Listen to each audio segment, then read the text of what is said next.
It's perhaps an understatement to say that South Africans are feeling the blues thanks to the rolling power cuts around the country. People are angry and are demanding the problem be fixed. It's unclear when the load shedding issue will be resolved. But what do we do with all this anger in the country? We're joined by psychologist Jessie Ann Bird. Thank you so much for coming through, Jessie Ann. So it's a collective anger, right? I mean, it's an anger that usually when you're angry, you can find the subject of your anger and channel that anger. But in this case, we are angry at the system, we are angry at Eskom, we are angry at the president and everyone else in the value chain of electricity. How do you channel such anger?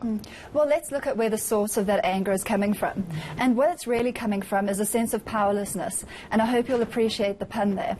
Because not only are we losing power in the form of our electricity, we don't have our power to make the choice about that. Yeah. Somebody else is making this decision for us. And that feeling of having control taken away from us, that is incredibly frightening. And often our response to things that are really scary is to become angry. Wow, I'd never thought of that. That actually we don't have the control, and therefore that exacerbates our sense of frustration. And I think it's that sense of when's it going to go off, when's it going to come back on, is it going to come back on?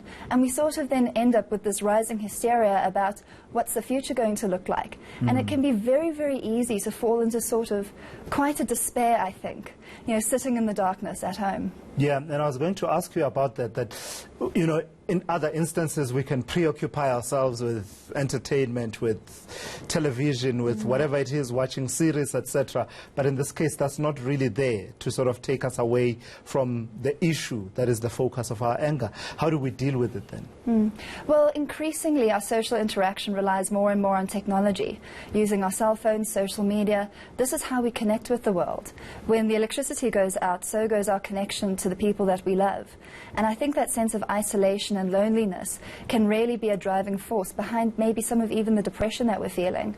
And I think the important way to combat that is to remain connected and to get back to having that face-to-face conversation that we're used to having and that people did in the past.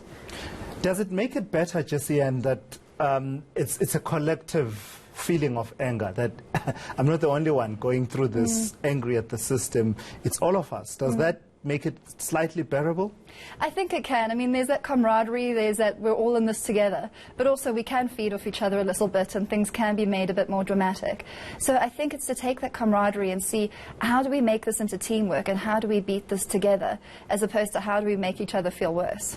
So talk to me about how this anger at the system that's failing us relates to generalized anger in our society. So for instance, load shedding means a lot of the power, a lot of the traffic lights are not working. You're stuck in traffic. I mean, I was outside the ENCA office for a good 2 hours yesterday trying to get home. With that, people get frustrated, and there's a bit of acting out that happens in traffic. Does this add to a generalized sense of anger among South Africans? We always ask, why are South Africans so angry? Of course it does. We live incredibly stressful lives in South Africa, and if we think about here in Johannesburg, we work long hours, often we have to take our work home with us. We're reliant on electricity not just to keep ourselves entertained, but for our livelihood. And when you risk your livelihood, when you risk your income, of course that's going to add to the stress, and of course that's going to make someone angry. I think the important thing, though, is to be able to identify what is the cause of that stress and what is the cause of that anger. And if you can identify that and talk about it and verbalize it, it will reduce the likelihood that you'll take it out on someone or something else that's not perhaps the real cause. All right, very quickly then, you talked about keeping the connection with the outside world, have those face-to-face conversations to help you channel that energy. What else can we do to cope? Take back your control and take back your power. Prepare for the load shedding. Make it work for you. Don't find yourself sitting in the dark. I don't know how to avoid that. How do I avoid that? You have the candles ready. You work out your meals ahead of time. You reduce the stress.